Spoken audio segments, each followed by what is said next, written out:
어떤 만남은 가슴을 두근거리게 합니다. 젊은 날의 이야기라고 생각하셨나요? 아니요. 이제는 흰머리가 성성하고 무릎이 시큰거리는 나이에도 가끔은 심장이 아주 오래된 음악처럼 다시 울릴 때가 있습니다. 그날이 바로 그랬습니다. 서울숲 공원 한복판에서 열린 무료 댄스 수업. 바람이 낙엽을 휘감고 오래된 스피커에선 신중현의 노래가 흘러나왔습니다. 아주 익숙한 선율이었습니다. 그 음악을 들으니 잊었다고 생각했던 그 시절, 그 사람 그 감정이 파도처럼 밀려왔습니다. 저는 그저 친구의 손에 이끌려 따라 나섰을 뿐이었습니다.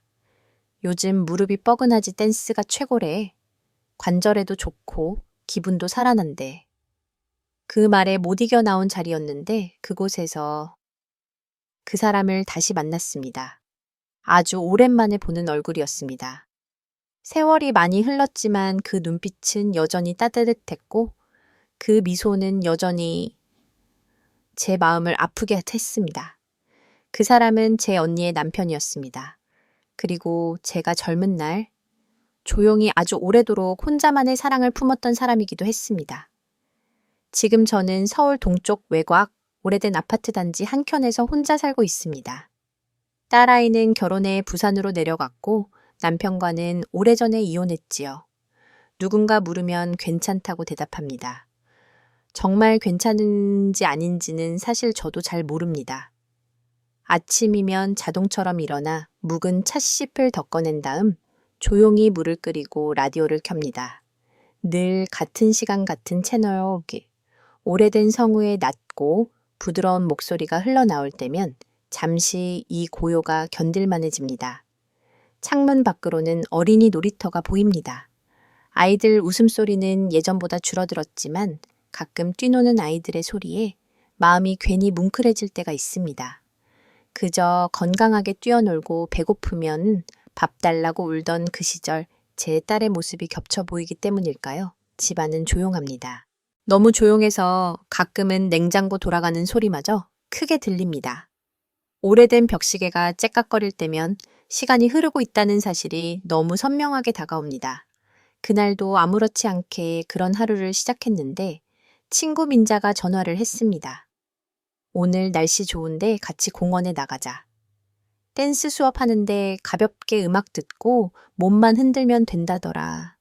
댄스라니. 젊은 시절에도 해보지 않았던 걸 이 나이에 처음엔 단칼에 거절했지만 민자는 끈질겼습니다. 심심하잖아. 맨날 집에만 있지 말고 가끔은 무릎도 바람 쐬게 해줘야지. 그 말이 묘하게 가슴에 박혔습니다. 그래, 무릎도, 마음도 가끔은 바람이 필요하겠지. 그렇게 저는 오래된 외투를 꺼내 입고 오랜만에 화장도 살짝 하고 서울숲으로 향했습니다. 그리고 그곳에서 그 사람을 만났습니다. 언니의 남편이자 제가 가장 숨기고 지워내려 했던 이름. 서울숲 입구에 다다랐을 때 먼저 들려온 건 음악이었습니다. 낡은 스피커에서 흘러나오는 신중현 선생의 오래된 노래. 한때 라디오를 틀면 하루에도 몇 번씩 흘러나오던 그 멜로디. 그 시절로 돌아갈 수 있다면 그 노래를 들을 때마다 늘 그렇게 생각했었습니다. 가을 햇살이 부드럽게 내려앉은 공원 안엔 노란 은행잎이 바람 따라 소리 없이 떨어지고 있었습니다. 바닥에 수북이 쌓인 낙엽 위로 노인들의 발자국이 사각사각 소리를 냈고 그 위를 리듬에 맞춰 미끄러지듯 걷는 발걸음들 춤이라기보단 추억 속을 걷는 것 같았습니다. 나무 벤치에 앉아 잠시 숨을 고르는데 주머니 안에 손이 닿은 건 늘 가지고 다니던 손수건이었습니다. 오래전에 술을 놓았던 연분홍 장미가 은은히 새겨진 하얀 손수건. 그걸 손에 쥐고 있으면 마음이 조금 덜 흔들리는 듯한 기분이 들었습니다. 그날따라 차마 펼쳐볼 수 없었던 예전 일기장도 가방 속에 있었습니다. 그 안에는 그 사람 이름이 무수히 적혀 있었습니다. 땀 냄새, 낙엽 냄새, 어디선가 구워지는 군고구마 냄새까지 뒤섞인 공기 속에서 저는 오랜 기억 속으로 서서히 걸어 들어갔습니다. 그리고 그 사람을 보았습니다. 저쪽 끝 겉에서 약간 굽은 어깨에 회색 모자를 쓴 한 남자. 그가 고개를 돌렸을 때 눈빛이 마주쳤습니다.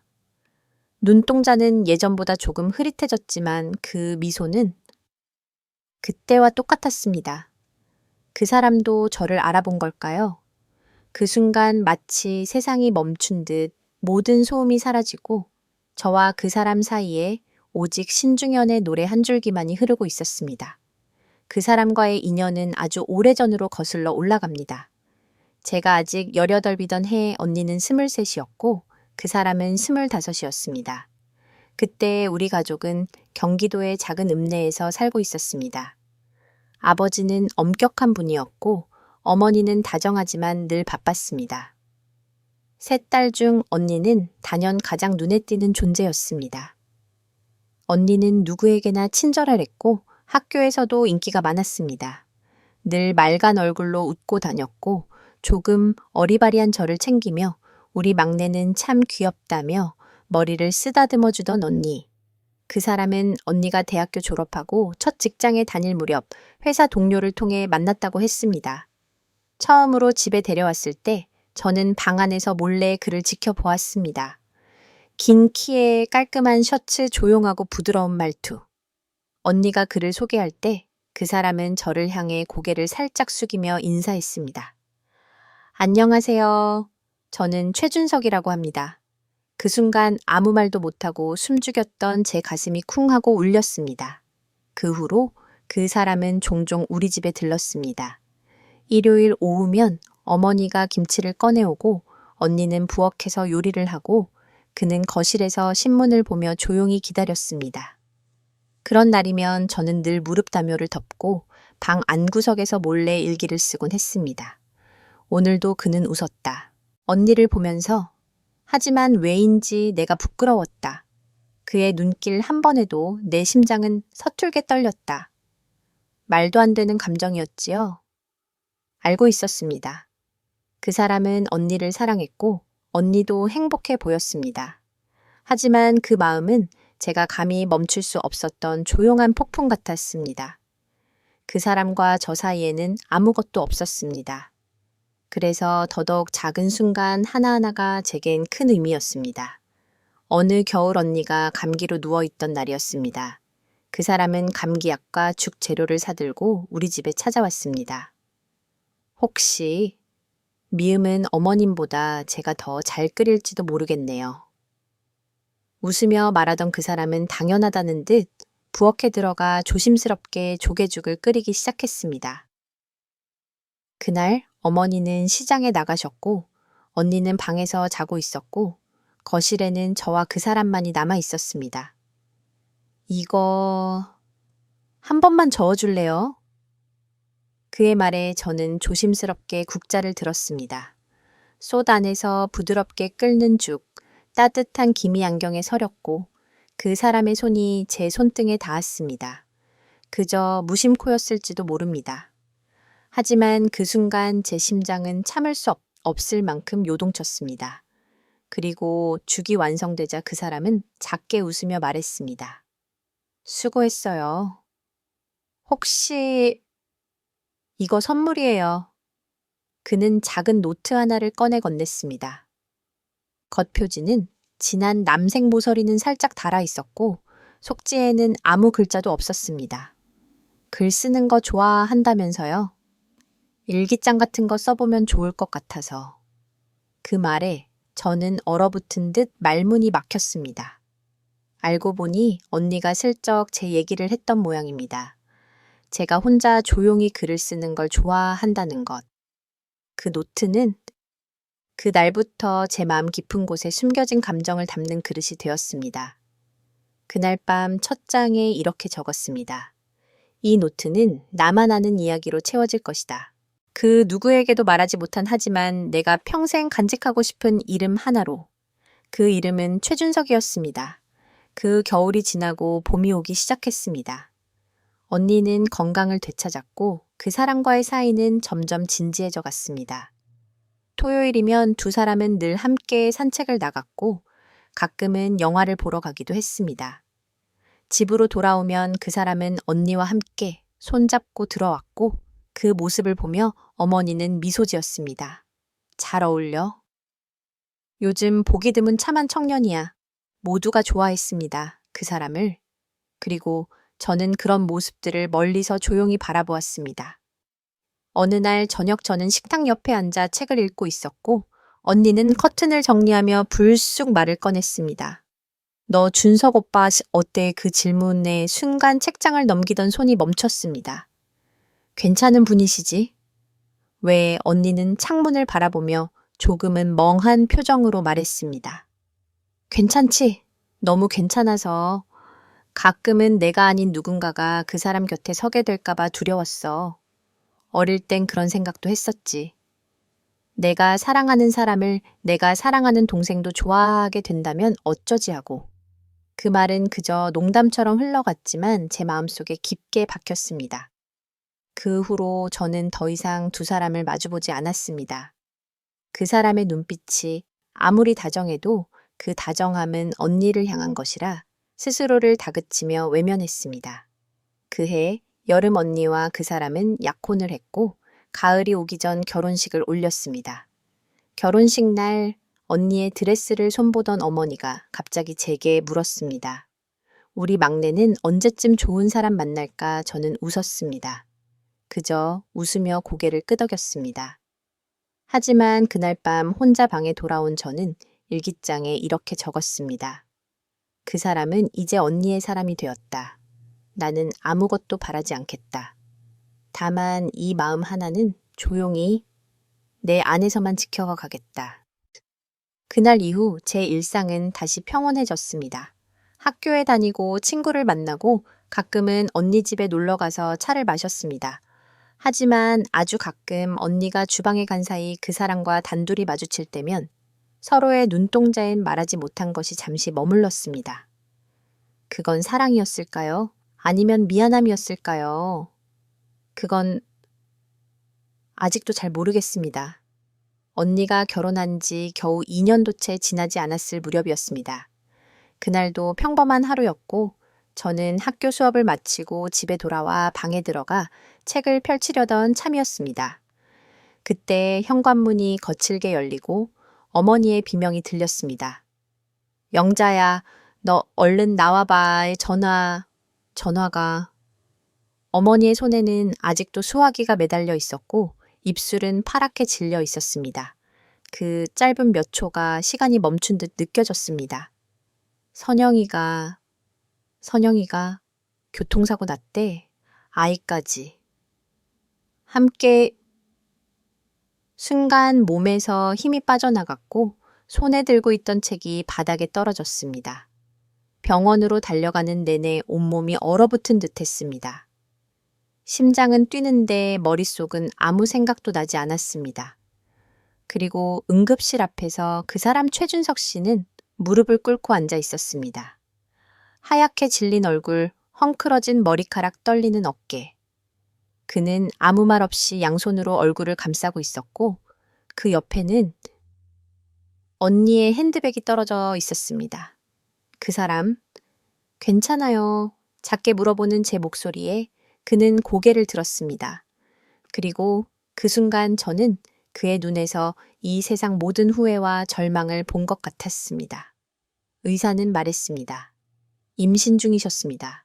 사고 충격으로 아이도와 어머니도 그 말이 끝나기도 전에 어머니는 병원 복도에서 주저앉아 통곡했습니다. 그날 이후 우리 가족은 산산이 부서졌습니다.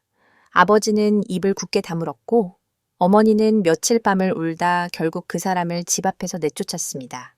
다신 나타나지 마. 우리 딸, 우리 손주. 다 너 때문이야.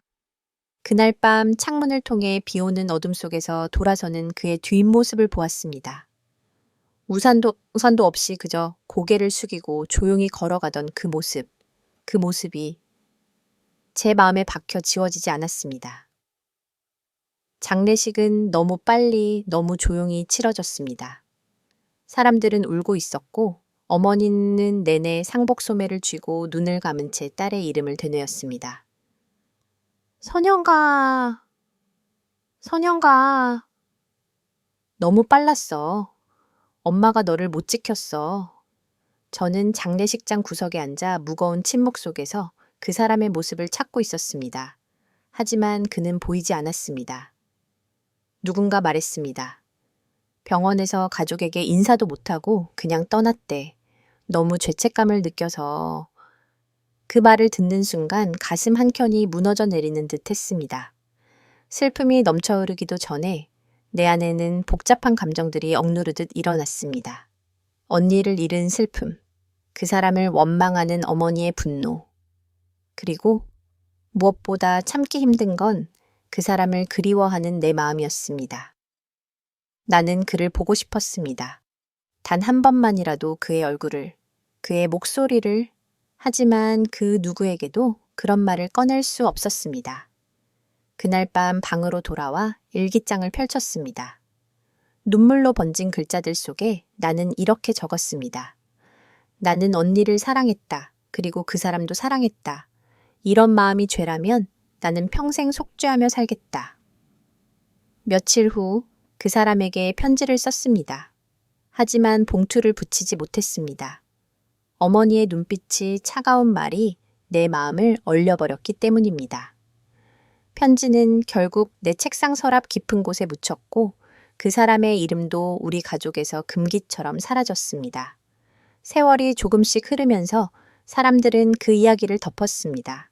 언니의 이름조차 점점 적게 불리게 되었고 그 사람의 존재는 마치 없었던 것처럼 조용히 사라졌습니다. 하지만 저는 매년 언니의 기일이 되면 조용히 그 노트를 꺼내 읽었습니다. 그 속에 적힌 조용한 고백들과 말하지 못한 사랑은 잊히지 않은 채 제 마음 한구석에서 조용히 숨쉬고 있었습니다. 언니가 떠난 후 나는 이전과는 완전히 다른 사람이 되었습니다. 예전에 나는 웃는 법을 알고 계절이 바뀌는 걸 설레며 기다리고 가끔은 작은 꽃 하나에도 감탄하던 사람이었습니다. 하지만 그 후로 나는 눈을 마주치지 않았고 말수가 줄었고 심지어는 거울조차 잘 보지 않게 되었습니다. 시간은 흘렀지만 그 사람의 이름이 금기처럼 금지된 집 안에서 나는 말없이 하루하루를 견뎌야 했습니다. 어머니는 자주 한숨을 쉬셨고 아버지는 신문만 들고 있었고 우리 집은 마치 소리를 잃은 박물관 같았습니다. 대학에 진학한 뒤에도 나는 늘 조용한 자리에 앉았고 누군가 다가와 말을 걸면 그저 미소만 지으며 대답을 피하곤 했습니다. 괜찮아요. 네, 그냥 그렇네요. 아무 일 없어요. 그 말들만을 반복하면서 나는 스스로를 숨기기 시작했습니다. 그 누구에게도 진짜 내 마음을 보여주지 않았습니다. 시간이 지나 직장에 다니고 결혼하고 딸을 낳았지만 사실 나는 늘 어딘가 마음속 깊은 곳이 비어있는 채로 살았습니다.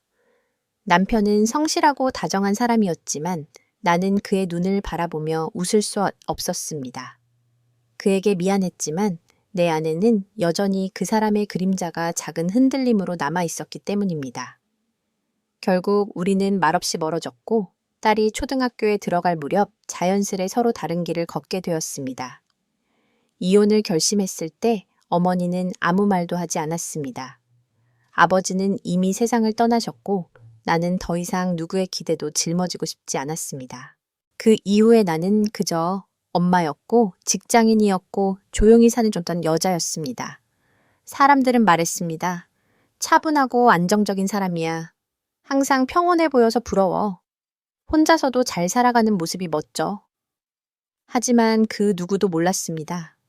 내가 그렇게 조용해진 이유가 사랑하지 않아서가 아니라 너무 깊이 사랑했기 때문에 모든 감정을 잠궈버렸다는 걸.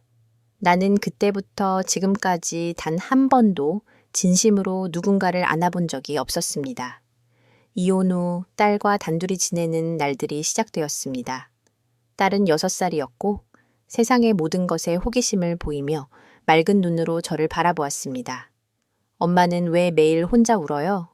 어느 날 딸아이는 제 무릎에 기대며 그렇게 물었습니다. 그 말에 나는 숨이 멎는 듯했고 대답 대신 딸을 꼭 안아주었습니다. 엄마는 그냥 조금 지쳐서 그래. 하지만 괜찮아. 엄마는 늘 괜찮을 거야. 그 말은 진심이 아니었습니다. 하지만 그 아이에게는 진실만 보여주고 싶었습니다. 밤이 되면 딸이 잠든 뒤 나는 불을 끄고 조용히 소파에 앉았습니다. 라디오를 틀면 어쩌다 한 번씩 신중현의 오래된 노래가 흘러나왔고 그 음악은 내 가슴 어딘가를 툭툭 건드렸습니다. 가끔은 그 사람의 얼굴이 꿈에 나왔습니다. 어느 날은 젊은 시절의 모습으로, 어느 날은 지금의 나이처럼 늙은 모습으로, 그리고 꿈에서 깨어나면 손끝이 저린 듯 허공을 붙잡게 되었습니다. 일상이란 건 참 기묘한 반복의 연속이었습니다. 같은 시간에 눈 뜨고 같은 길을 걷고 같은 식탁에 앉아 같은 반찬을 먹었습니다. 심지어 냉장고 문을 여는 손짓조차 기계처럼 느껴졌습니다. 문득 내가 사람이 아니라 어떤 오래된 시계처럼 느껴지기도 했습니다. 한번 감아두면 똑딱똑딱 소리 없이 작동하다 어느 날 멈춰버릴 것 같은 그 외로움은 사람이 많을수록 더 진해졌습니다. 명절이면 가족 모임 자리에 앉아 사람들의 웃음소리 사이에서 혼자 조용히 국을 뜨고 있었습니다. 친구들이 여행을 가자고 하면 바쁘다는 핑계를 댔고 소개팅 자리가 생겨도 웃으며 고개를 저었습니다. 나는 괜찮아. 그냥 이렇게 사는 게 익숙해서. 그 말은 언제부턴가 내가 내게 건네는 주문이 되었습니다. 괜찮다고? 이 정도면 충분하다고. 하지만 정말 괜찮은 인생이란 이토록 조용하고 쓸쓸한 걸까? 나는 그 질문을 마음속에서만 수없이 반복하며 또 하루를 조용히 덮었습니다. 아침이 되면 나는 여전히 같은 시간에 눈을 뜹니다. 알람도 필요 없습니다. 몸이 먼저 깨는 건 아마도 오랫동안 익숙해진 습관 때문일 겁니다. 창문을 열면 서울 외곽의 아파트 단지 사이로 조용한 바람이 들어옵니다. 아이들의 웃음소리는 점점 줄어들었고 층간 소음 대신 택배차 바퀴 소리만 간헐적으로 들려옵니다. 전기 주전자를 올리고 가장자리가 살짝 깨진 찻잔에 오래된 둥글레차 티백을 넣습니다. 김이 오를 때면 그제야 하루가 시작되었다는 걸 느낍니다. 딸은 이미 부산에서 자신의 삶을 살고 있고 전화는 일주일에 한두 번 엄마 잘 지내? 응. 너는 그렇게 간단히 끝납니다. 나는 대답합니다. 엄마는 잘 지내. 늘 똑같지 뭐. 정말로 똑같습니다. 그 날도 그 다음 날도. 가끔은 슈퍼에 가서 혼자 먹을 반찬 몇 가지를 고르고 도서관에 들러 에세이 책을 한 권 빌립니다. 읽다가 잠들고 일어나 다시 밥을 짓고 가끔은 TV 홈쇼핑 채널을 멍하니 틀어놓기도 합니다. 창밖으로 해가 기울기 시작하면 나는 마치 약속이라도 된 듯 공원으로 산책을 나섭니다. 길가에 피어있는 작은 들꽃 벤치 위에 놓인 종이컵 커피 서로의 손을 꼭 잡고 걷는 노부부. 그 모든 것이 아름다우면서도 왠지 나와는 다른 세상처럼 느껴집니다. 나는 그들 곁을 조용히 지나가며 생각합니다. 나는 이렇게 그냥 살아도 되는 걸까? 별다를 것 없는 하루가 쌓이고 쌓인 시간은 어느덧 몇십 년이 되었습니다. 그리고 그렇게 아무 일도 일어나지 않을 것 같던 어느 날 한 통의 전화가 왔습니다. 민자야, 너 요즘 무릎 괜찮다며 서울숲에서 무료 댄스 수업하던데 같이 가볼래? 친구의 목소리는 여전히 밝았고 나는 자동으로 대답하려 했습니다. 그런 거 나랑은 안 맞아. 나 그냥... 하지만 그 말 끝이 흐려졌습니다. 무언가 아주 오랜 시간 닫아두었던 창이 살짝 열린 느낌이 들었기 때문입니다. 민자의 전화를 끊고도 나는 한동안 창밖을 바라봤습니다. 서울숲. 몇 번 들어본 이름이지만 가본 적은 단 한 번도 없었던 곳. 게다가 댄스 수업이라니 내 인생과는 거리가 먼 일처럼 느껴졌습니다. 하지만 어쩐지 그날은 마음이 쉽게 결정을 내리지 못했습니다. 다음 날 아침 민재께 다시 전화를 걸었습니다. 거기 언제 하는 거야? 어머, 진짜 갈 거야. 금요일 오전 11시 천천히 오면 돼. 가벼운 운동이라고 생각해 그렇게 시작된 서울숲 나들이. 나는 단정한 베이지색 카디건에 언젠가 딸이 사준 체크무늬 스카프를 둘렀습니다. 너무 꾸민 것 같지는 않지만 그래도 거울 앞에서 몇 번이고 옷매무새를 다듬었습니다. 공원에 도착하자 민자는 먼저 와서 손을 흔들고 있었고 그 옆에는 마치 작은 동호회처럼 서너 명의 노년부부와 혼자 온 분들이 모여 있었습니다. 자, 다들 환영합니다. 오늘은 기본 스텝 위주로 가볍게 시작해 볼게요. 강사의 활기찬 목소리와 함께 경쾌한 음악이 흘러나왔습니다. 어디선가 들어본 적 있는 아주 오래된 트로트 선율이었습니다. 처음에는 서툴렀습니다. 발이 엉키고 리듬이 어긋나고 민자와 자꾸 웃으며 손등을 부딪혔습니다. 하지만 몸이 조금씩 풀리면서 내 안에서 오랫동안 웅크리고 있던 무언가가 조심스럽게 고개를 들기 시작했습니다. 이상하게도 그 순간이 낯설지 않았습니다. 그리고 그날 수업이 거의 끝나갈 무렵이었습니다. 뒤쪽에 조용히 서 있던 한 남자가 음악에 맞춰 천천히 걸어 나왔습니다. 회색 모자에 낡았지만 잘 다려진 재킷 조심스럽게 내딛는 발걸음. 그의 얼굴을 본 순간 나는 숨이 멎는 것 같았습니다. 그는 그 사람이었습니다. 언니의 남편. 그리고 내가 젊은 시절 조용히 사랑했던 그 사람이었습니다. 나는 그 자리에 얼어붙은 채 그 사람을 바라보았습니다. 그는 몇 발자국 떨어진 거리에서 나를 조용히 바라보고 있었습니다. 수십 년의 시간이 한순간에 무너져 내리는 듯했습니다. 그의 얼굴에는 예전보다 주름이 깊어졌고 흰 머리카락이 정수리 주변에 성성하게 피어 있었지만 눈빛은 여전히 따뜻했습니다. 나도 모르게 고개를 숙였습니다. 도망치고 싶은 마음이 일렁였지만 몸은 한 걸음도 움직이지 않았습니다. 오랜만입니다. 그가 먼저 입을 열었습니다. 낮고 조심스러운 목소리. 나는 천천히 고개를 들고 작게 대답했습니다. 그러게요. 정말 오랜만이네요. 그와의 대화는 그날은 거기까지였습니다. 민자가 다가와 아는 분이셔? 하고 묻자 나는 웃으며 예전에 언니랑 인연이 있었던 분이야 라고만 말했습니다. 하지만 마음은 이미 요동치고 있었습니다. 그 후로도 댄스 수업은 매주 이어졌고 그도 늘 같은 시간 같은 자리에 나타났습니다.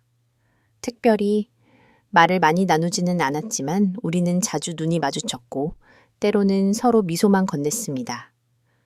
처음에는 민자의 손을 잡고만 스텝을 밟았지만 몇 주가 지나고 파트너를 바꾸는 시간이 되었을 때 그는 조용히 제 앞에 섰습니다. 괜찮을까요? 손을 내미는 그의 손끝은 여전히 따뜻했습니다. 나는 그 손을 받아들였습니다. 음악이 흘렀고 우리는 천천히 한 박자씩 같은 방향으로 움직이기 시작했습니다. 그 순간 잊고 있던 기억들이 내 몸을 타고 흘렀습니다. 그 사람과 처음 눈을 마주쳤던 날, 그가 손수건을 건넸던 그 겨울, 그가 떠나던 밤의 뒷모습, 모든 것이 지금 이 손끝에 담긴 온기를 타고 되살아났습니다. 하지만 이번에는 달랐습니다. 슬프거나 아프지 않았습니다. 그저 아주 조용히 그 시간들이 나를 위로하는 듯했습니다. 그리고 나는 문득 깨달았습니다. 이 사람은 한때 언니의 남편이었고 내가 마음 깊숙이 숨겨두었던 사랑이었지만 지금 이 순간 그는 나와 함께 같은 박자를 걷고 있는 단 한 사람이라는 것을. 그날 이후 나는 매주 금요일이 기다려지기 시작했습니다. 무언가를 기다린다는 감정이 이렇게 따뜻했던가 싶었습니다. 아침에 일어나 옷을 고르고 머리를 다듬고 립스틱을 조금 바르는 그 시간조차 설레임으로 가득 찼습니다. 민자는 어느 날 말했습니다. 너 요즘 얼굴이 달라졌어. 눈빛이 살아있어. 나는 대답 대신 웃었습니다. 스스로도 느껴지고 있었기 때문입니다. 서울숲의 은행나무는 조금씩 황금빛으로 물들고 있었고 공원 곳곳에는 가을 냄새가 가득했습니다. 그 사람은 여전히 늘 같은 자리에 앉아 있다가 음악이 시작되면 조용히 제 앞으로 걸어왔습니다. 우리는 많은 이야기를 나누지는 않았습니다. 그저 춤을 추고 걷고 가끔은 벤치에 나란히 앉아 같은 방향을 바라보았습니다. 그런 날 중 하나였습니다. 그가 갑자기 작은 봉투 하나를 내밀었습니다. 이거 오래전에 갖고 있던 건데 이젠 당신께 드려야 할 것 같아서요. 봉투 안에는 오래된 음반 하나와 노란색 노트 한 권이 들어 있었습니다. 음반은 신중현의 1974년 라이브 콘서트 음반이었고, 노트는 내가 18살에 쓰기 시작했던 그 노트와 꼭 닮은 표지였습니다. 나는 조심스럽게 물었습니다. 혹시 이걸 왜 저한테? 그는 조용히 미소 지었습니다. 당신이 그를 좋아한다고 예전에 들었어요. 그때는 아무 말도 못했지만 사실 나도 그 노트를 기억하고 있었어요. 순간 마음속에서 무언가 작게 터지는 소리가 들렸습니다. 잊힌 줄 알았던 작은 조각 하나가 제자리를 찾아오는 느낌이었습니다. 그날 밤 나는 오래간만에 책상에 앉아 펜을 들었습니다. 무엇을 쓰겠다는 목적도 없었고 누구에게 보여주겠다는 생각도 없었지만 그냥 쓰고 싶었습니다. 내가 지금 느끼는 것, 가을 바람의 냄새, 그 사람의 손에 닿았을 때의 떨림, 음악 속에 녹아든 옛 기억들, 모두가 내 안에서 다시 흘러가기 시작했습니다. 나는 점점 그 사람과의 시간을 기다리게 되었습니다. 댄스 수업이 있는 날이면 아침부터 마음이 분주해졌고 혹시라도 비가 오거나 음악이 멈추면 어쩌나 쓸데없는 걱정도 들었습니다. 하지만 그 모든 생각들이 이제는 삶의 일부처럼 자연스럽게 느껴졌습니다. 그와 함께 춤을 추며 나는 내 몸의 무게를 처음으로 느꼈습니다. 오랫동안 눌러왔던 마음이 스텝마다 조금씩 가벼워졌고 눈을 맞출 때마다 이상하게 안도감이 들었습니다. 혹시 다른 날도 산책하실래요? 그 사람이 어느 날 조심스럽게 물었습니다. 나는 잠시 망설였지만 고개를 끄덕였습니다. 그 후로 우리는 금요일 외에도 화요일과 목요일에도 서울숲을 찾았습니다. 걷고 이야기하고 벤치에 앉아 커피를 마시고 가끔은 김밥을 싸와 나눠 먹기도 했습니다. 참치 좋아하세요? 네. 어릴 땐 싫어했는데 요즘은 그 맛이 좋더라고요. 그런 소소한 대화들이 어느 순간 내 삶의 온도가 되었습니다. 그리고 나는 조금씩 달라지기 시작했습니다. 동네 문화센터에 등록해 기초 수채화 수업을 듣기 시작했고 집 안에 오래된 커튼을 걷어내고 햇살이 가득 들어오도록 창을 열었습니다. 작은 꽃병에 국화를 꽂고 딸에게 전화를 걸어 요즘은 엄마가 엄마 같지 않지 하고 웃어 넘기기도 했습니다. 딸은 놀란 듯 대답했습니다. 목소리가 밝아졌네. 무슨 좋은 일 있어. 나는 대답 대신 창밖을 바라보며 조용히 말했습니다. 그냥 좀 살아있는 기분이 들어서 그래. 언젠가 민자가 말했었습니다. 살다 보면 나도 모르게 시든 마음에 누가 물을 주는 순간이 와. 그 말이 이제야 이해가 되었습니다. 그 사람은 내 마음에 물을 주고 있었고 나는 다시 피어나고 있었습니다. 처음엔 어색했습니다. 누군가를 향해 마음을 열고 나 자신을 돌보는 것이 너무 오랜만이라 어디까지 나아가도 되는지 몰랐습니다. 거울 앞에 서서 한껏 웃어보았다가 낯선 얼굴에 깜짝 놀랄 때도 있었고 옷장 속 깊숙이 넣어둔 원피스를 꺼내들고 한참을 망설이다 다시 개켜 넣기도 했습니다. 하지만 그 모든 순간들이 이상하게 싫지 않았습니다. 몸의 깊은 곳에서 무언가 조심스럽게 피어나는 느낌, 마치 겨울 끝자락에서 얼어붙은 흙을 뚫고 올라오는 연한 새싹처럼. 어느 날 그 사람과 함께 산책을 하다가 조용한 찻집에 들어갔습니다. 구석 창가 자리에 앉아 나는 따뜻한 유자차를 마셨고 그는 평소처럼 조용히 커피를 마셨습니다. 잠시 침묵이 흐르던 순간 그가 말했습니다. 사실 이런 시간을 다시 가질 수 있을 거라고는 생각해 본 적도 없었어요. 나는 조용히 그를 바라보았습니다. 그의 눈동자 안에는 세월의 주름과 감춰둔 마음이 고스란히 담겨 있었습니다. 저도 그래요. 누군가랑 이렇게 앉아서 마음 편히 차를 마시는 게 이렇게 따뜻한 일이라는 걸 처음 알았어요. 그 말이 끝나고 우리는 동시에 웃었습니다. 그 순간 나는 알았습니다. 이 사람과 함께 있다는 것이 더 이상 과거의 그림자가 아니고 죄책감도 아닌 그저 지금의 나를 살아가게 하는 소중한 시간이라는 걸. 밤에 잠들기 전 나는 다시 펜을 들었습니다. 오늘 나는 웃었다. 진심으로 부드럽게 아무 계산 없이 그 사람 앞에서 내가 나로 있을 수 있었던 하루였다.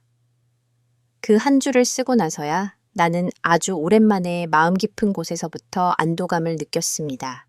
이제는 조금씩 괜찮아지고 있다는 증거를 내가 가장 먼저 알아차릴 수 있게 되었습니다. 가을의 끝자락 서울숲은 노란 잎과 붉은 단풍으로 마치 수채화 속 한 장면 같았습니다. 나는 그 사람과 함께 늘 앉던 벤치에 앉아 따뜻한 호박죽을 나눠 먹었습니다. 당신 손이 들어간 음식은 참 정직하네요. 그가 웃으며 말했습니다. 정직해요, 네. 입에 넣자마자 그날 하루의 감정이 느껴지는 맛이랄까. 그 말에 나도 모르게 웃음이 나왔습니다. 그날 저녁 나는 오랜만에 부엌에 서서 김치전을 부쳤습니다. 기름이 지글지글 튀는 소리. 김치 특유의 익은 냄새가 주방을 가득 메웠습니다. 이 맛을 누군가와 나누고 싶다는 생각을 정말 오랜만에 했습니다. 그 다음 날 나는 작은 반찬통에 김치전과 무말랭이를 담아 서울숲으로 가져갔습니다. 이거 혹시 괜찮다면? 그는 조심스럽게 통을 받아들었고 벤치에 앉아 한 입 먹은 뒤 아무 말 없이 고개를 끄덕였습니다. 그 고개의 끄덕임 하나에 내 마음은 조용히 따뜻해졌습니다. 그리고 어느 날 댄스 수업 중 파트너 발표회가 열린다는 소식이 전해졌습니다. 자유롭게 파트너와 신청해서 작은 무대에서 춤을 추는 시간. 사람들은 너도 나도 참가 신청을 했고 민자도 내 손을 잡고 말했습니다. 너도 신청해봐. 이번 기회에 무대 한번 서보는 거야. 망설이던 그때 그 사람이 다가와 말했습니다. 같이 해보실래요? 나는 잠시 숨을 고르다 고개를 끄덕였습니다. 그렇게 우리는 함께 무대에 올랐고 짧은 왈츠 선율에 맞춰 서툴지만 진심 어린 발걸음을 옮겼습니다. 관중석에서 박수가 터졌고 나도 모르게 눈가가 붉어졌습니다. 이건 단지 춤이 아니었습니다. 내 삶의 어느 구석에 조용히 쌓여온 용기 작은 회복, 그리고 지금 이 순간을 살아가고 있다는 작은 증명이었습니다. 그날 밤 일기장에 이렇게 썼습니다. 나는 오늘 무대에 섰다. 그 사람과 함께 내 인생의 조용한 스포트라이트 아래에 이 순간을 오래도록 기억하고 싶다. 무대에서 내려온 뒤 나는 한참 동안 손이 떨리는 걸 멈출 수 없었습니다. 누군가 앞에 서는 일은 젊었을 때도 자신 없던 일이었고 누군가의 시선을 받는 것조차 늘 두려웠던 나였는데 오늘 나는 두 눈을 뜨고 그 사람과 함께 걸었습니다. 그날 밤 거울 앞에 선 나는 처음으로 나 자신을 오래 들여다보았습니다. 피부는 예전보다 많이 처졌고 머리카락엔 흰빛이 섞여 있었지만 눈빛만큼은 분명히 달라져 있었습니다. 거기엔 두려움보다 온기, 외로움보다 평온이 조금씩 자리를 잡고 있었습니다. 나는 알았습니다. 내가 지금까지 외면했던 건 세상이 아니라 바로 나 자신이었다는 걸. 사랑이 무서웠던 것이 아니라 그때의 상처로부터 도망치고 있었던 것이었습니다. 그 사람과 함께하며 나는 조금씩 내 감정에 솔직해지고 있었고 무엇보다 누군가에게 미소를 주는 일이 더는 부담스럽지 않았습니다. 요즘 따라 웃는 일이 많아졌네요.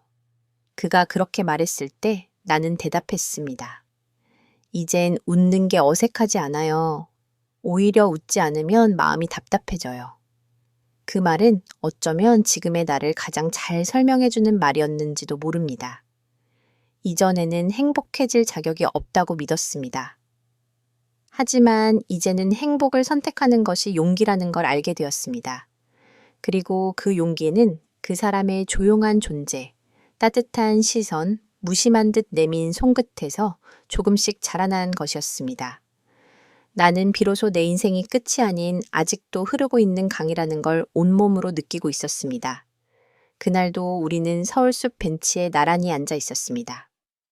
늦가을의 해는 짧았고 바람은 점점 차가워졌지만 그의 옆자리는 늘 햇살처럼 따뜻했습니다. 그는 잠시 뜸을 들이더니 천천히 입을 열었습니다. 그날 이후 선영이가 떠난 그날 말이에요. 사실 나는 3번이나 당신을 찾아갔었어요. 나는 고개를 돌려 그를 바라보았습니다.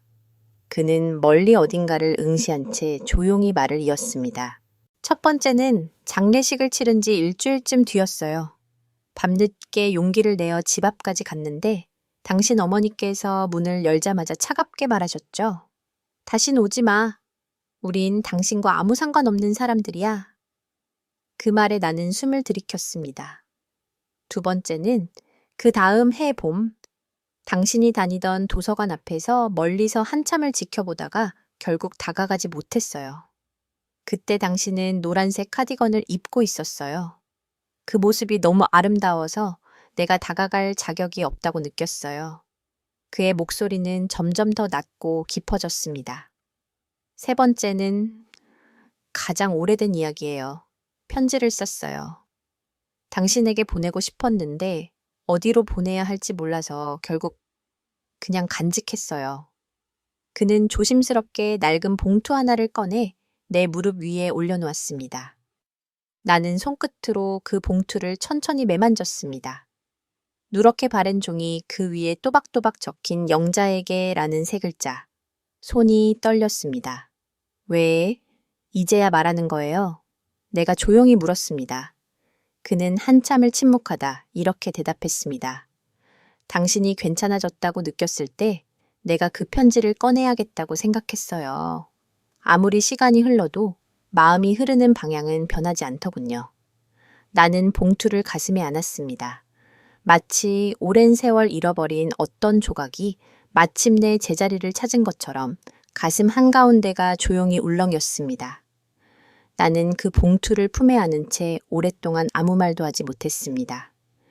손끝이 따뜻해지기도 전에 눈물이 먼저 떨어졌습니다. 천천히 아무 소리 없이 두 뺨을 타고 흘러내린 눈물은 오랜 시간 눌러두었던 감정의 물꽃처럼 끊임없이 이어졌습니다. 그는 당황하지 않았습니다. 그저 조용히 제 옆에 앉아 말없이 기다려 주었습니다. 나는 결국 낡은 손수건으로 눈가를 닦으며 작게 입을 열었습니다. 나 당신을 원망했었어요. 왜 아무 말 없이 떠났는지, 왜 언니가 떠난 그날부터 당신도 함께 사라졌는지. 목소리는 떨렸고 가슴은 한 번 더 그 시절로 내려앉았습니다. 근데 이제야 알겠어요. 당신도 당신 나름대로 애쓰고 있었다는 걸. 그는 고개를 떨구며 말했습니다. 그땐 나도 너무 어렸고 상처를 감당할 자신이 없었어요. 그게 비겁한 변명일지 모르지만 진심이었어요. 나는 당신을 잊지 않았습니다. 나는 그를 바라보았습니다. 세월이 그려놓은 얼굴 시간이 남긴 흰머리, 그리고 그 속에서도 여전히 따뜻하게 반짝이는 눈동자. 그 눈을 보며 나는 다시 말했습니다. 이젠 그만 미워해도 될 것 같아요. 그 편지를, 그 마음을 이제야 받아도 될까요? 그는 천천히 고개를 끄덕였습니다. 그 순간 늦가을의 바람이 우리 사이를 조용히 스쳐 지나갔고 나는 마음속 깊은 곳에서 무너져 내렸던 감정의 벽 하나가 조금씩 허물어지는 걸 느꼈습니다. 내가 평생 동안 품고 있던 오해 혼자 짊어졌던 감정의 무게가 그 사람의 한마디로 조금은 가벼워진 것이었습니다. 그날 밤 나는 일기장에 단 한 줄만 적었습니다. 용서라는 건 사실 그를 위한 것이 아니라 나 자신을 위한 것이라는 걸 오늘에서야 알게 되었다. 며칠이 흘렀습니다. 가을은 어느새 겨울의 초입에 발을 들였고 서울숲의 나무들은 이제 거의 다 잎을 떨어뜨리고 있었습니다. 그날 나는 조금 일찍 공원에 도착했습니다. 늘 앉던 벤치에 앉아 코트를 여미고 작은 보온병에 담아온 유자차를 꺼내었습니다. 김이 피어오르는 찻잔 속에서 나는 조용히 지금의 나와 그때의 나를 마주했습니다. 그리고 잠시 후 그 사람이 다가왔습니다. 늘 그렇듯 조용한 발걸음, 단정한 차림, 부드러운 미소. 하지만 오늘은 그 손에 작은 상자가 들려 있었습니다. 이걸 드리고 싶었어요. 그는 내 옆에 앉아 작은 나무 상자를 건넸습니다. 열어보니 그 안에는 오래된 필름 사진 한 장이 들어 있었습니다. 이건 옛날에 당신 언니와 함께 찍은 사진이에요. 사실은 당신도 함께 있었죠. 기억하실지 모르겠지만 그때 캠핑 갔을 때요. 당신은 뒷자리에서 혼자 이어폰을 꽂고 있었고 나는 그 사진을 들여다보았습니다. 작은 캠핑 테이블 웃고 있는 언니, 그 옆에서 커피를 따르는 그 사람, 그리고 한쪽 구석에 앉아 카세트 플레이어를 들고 있던 내 모습, 기억이 슬며시 되살아났습니다. 그때는 몰랐던 감정들이 이제야 이해되는 것처럼 사진 속 모든 장면이 가슴 깊은 곳에서 따뜻하게 번졌습니다. 나는 조용히 말했습니다. 그때 나는 참 어렸어요. 감정도 정리되지 않았고 그냥 마음만 가득했어요. 그는 고개를 끄덕였습니다. 그래서 더더욱 당신이 그 마음을 그대로 지켜왔다는 게 얼마나 대단한 일인지 이제야 알 것 같아요. 해질녘 공원의 가로등이 하나둘 켜지기 시작했고 공기엔 겨울의 냄새가 감돌았습니다. 우리는 그렇게 오래된 사진 한 장 사이에 각자의 세월을 겹쳐놓으며 조용히 마주 앉아 있었습니다. 말보다 더 많은 감정이 눈빛 사이를 오갔고 그 시간은 그 어떤 말보다도 우리에게 깊이 스며들었습니다. 사진을 조심스레 닫고 상자를 품에 넣은 뒤 우리는 한동안 말없이 공원의 소리를 들으며 앉아 있었습니다. 멀리서 누군가 오래된 포터블 스피커로 신중현의 미인을 틀었습니다. 낡은 멜로디가 바람을 타고 낙엽 사이로 흘러왔습니다. 그 사람은 조용히 제게 손을 내밀었습니다. 추실라요. 나는 순간 멈칫했지만 그 손을 보며 옛날 젊은 날 언니의 결혼식장에서 뒤에서 몰래 바라보던 내 기억이 스쳐갔습니다. 그때는 닿지 못했던 손, 이제는 망설임 없이 잡을 수 있는 손. 나는 고개를 끄덕이며 그 손을 잡았습니다. 작은 광장의 가운데로 나가 천천히 스텝을 밟았습니다. 처음엔 어색했지만 음악이 흐르자 우리의 발걸음은 마치 오래전부터 함께 춤춰온 사람들처럼 자연스러워졌습니다. 나는 고개를 들어 그의 눈을 바라보았습니다. 그 눈 속엔 미안함도 그리움도 감사함도 모두 담겨 있었습니다. 나는 조용히 속삭였습니다. 다시 사랑한다고 말하진 않을게요. 그냥 이대로면 충분해요. 그는 미소 지으며 말했습니다. 나도요.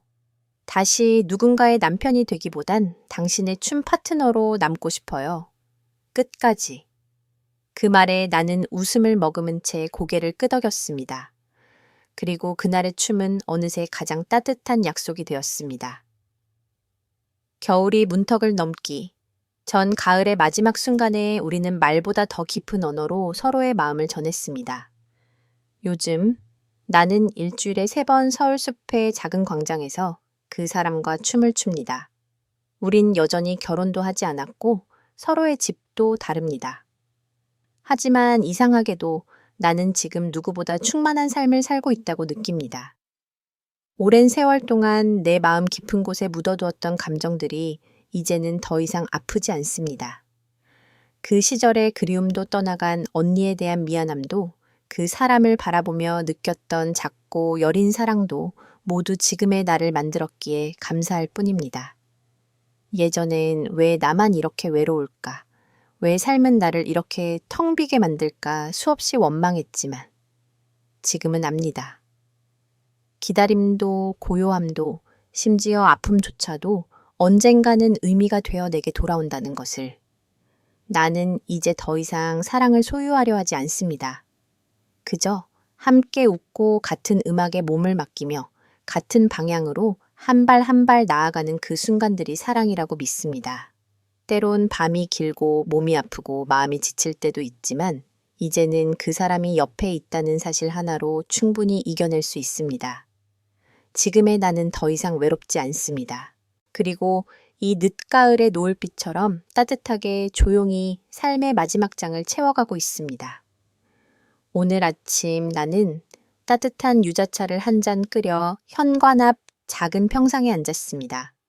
바람은 선선했고 햇살은 부드럽게 내 어깨를 감쌌습니다. 정원 끝에선 국화꽃이 마지막 향기를 뿜어내고 있었고 멀리서 아이들의 웃음소리가 담장을 넘어왔습니다. 나는 천천히 찻잔을 들고 입김 섞인 향기를 들이마셨습니다. 그 사람은 아직 도착하지 않았지만 곧 올 겁니다. 항상 그랬듯이 약속 시간보다 몇 분 늦게 모자를 살짝 눌러쓰고 조심스레 내 이름을 부르며 나타날 겁니다. 나는 미리 꺼내둔 낡은 스피커를 켜고 테이프를 눌렀습니다. 조금씩 흘러나오는 신중현의 기타 소리. 그 선율은 여전히 내 마음 깊은 곳을 살며시 어루만집니다. 나는 눈을 감고 오늘 저녁에 배울 스텝을 마음속으로 복습해 봅니다. 혼자 있는 시간이 더 이상 쓸쓸하지 않고 기다림은 이제 설렘이 되었습니다. 이 작은 순간, 이 평범한 일상이 지금의 내겐 가장 소중한 기적처럼 느껴집니다. 세상은 빠르게 변하지만 우리의 늦은 춤은 여전히 느리고 여전히 따뜻합니다. 그리고 그 느림 속에서 나는 매일 조용한 행복을 배웁니다. 오늘 제 이야기를 끝까지 들어주셔서 감사합니다. 누구에게나 말하지 못한 그리움이 있고 다시 꺼내기 두려운 기억이 있습니다. 하지만 그 모든 순간들이 모여 지금의 우리를 만들었다는 걸 이제야 알게 되었습니다. 사랑은 꼭 젊은 날에만 가능한 것이 아니었습니다. 인생의 끝자락에서도 우리는 여전히 서로를 이해하고 위로하고 함께 웃을 수 있습니다. 춤을 추듯 삶도 천천히 서로의 리듬에 맞추며 걸어가면 됩니다. 이 이야기가 여러분의 마음에 조용한 울림으로 남기를 바랍니다. 그리고 지금 이 순간 당신 곁에도 작은 기적이 찾아오고 있을지 모릅니다. 오늘도 당신의 하루가 따뜻하고 내일은 더 빛나길 진심으로 응원합니다. 우리 다시 만날 때까지 건강하시고 평안하세요. 이 영상이 마음에 드셨다면 좋아요와 구독, 알림 설정까지 부탁드립니다. 당신의 응원이 저희에게 큰 힘이 됩니다. 감사합니다.